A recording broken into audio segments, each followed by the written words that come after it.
प्रणाम सद्गुरु जी।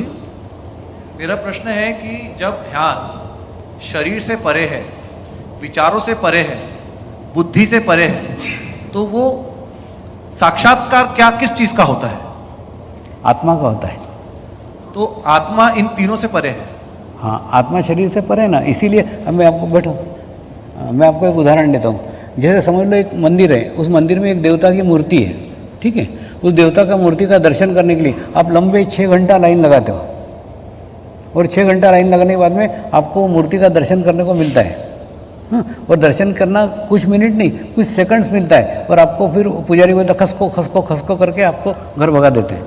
उसके बाद में घर आने के बाद में 8 दिन के बाद में फिर किसी मित्र ने आपको कहा कि चलते हो क्या दर्शन करने के लिए, तो आप तैयार हो जाते हो।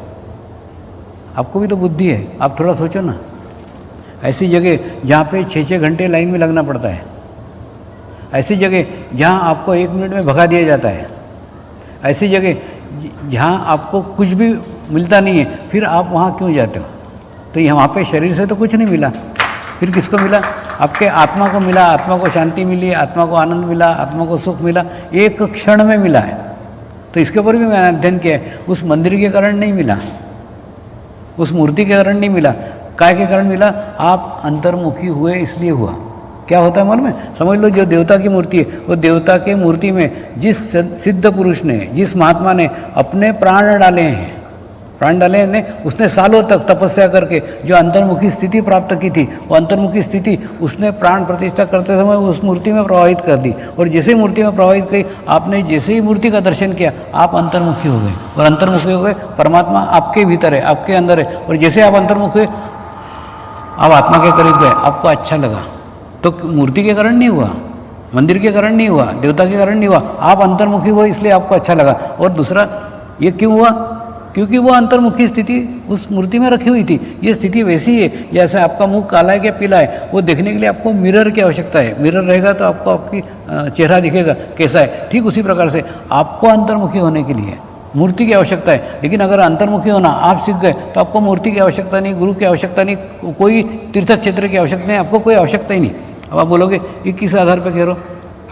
हिमालय में जिन सिद्धों के साथ ध्यान किया, मेडिटेशंस किया ना, वहाँ पे कई किलोमीटर्स तक कोई मंदिर नहीं है, कोई मूर्ति नहीं है, कुछ भी नहीं है, लेकिन सब लोग परमात्मा को अपने भीतर अनुभव करते हैं। तो मैं नया नहीं कह रहा हूँ, ये संत कबीर ने भी तो कहा है, मुझको कहाँ ढूंढे रे बंदे, मैं तेरे पास हूँ, तेरे अंदर हूँ, तो तेरे भीतर हूँ। अब कोरोना काल में साधकों को कोई प्रॉब्लम नहीं थी। क्यों? सब जने अपने परमात्मा को अंदर महसूस करते थे, तो मंदिर जाने की जरूरत नहीं। कोरोना ने भी कितनी अच्छी ये बातें सिखाई, इसलिए मैं कोरोना काल को करुणा काल बोलता हूँ।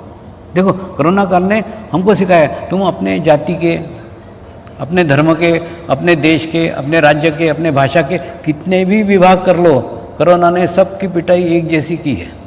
मेरे जीवन काल में इतनी बड़ी घटना कभी भी नहीं हुई। भूकंप आता है एक जगह आता है, युद्ध होता है 2 देशों का होता है, ऐसा थोड़ी पूरे विश्व भर में सब प्रभावित हुए, सब मनुष्य जाति प्रभावित हुई।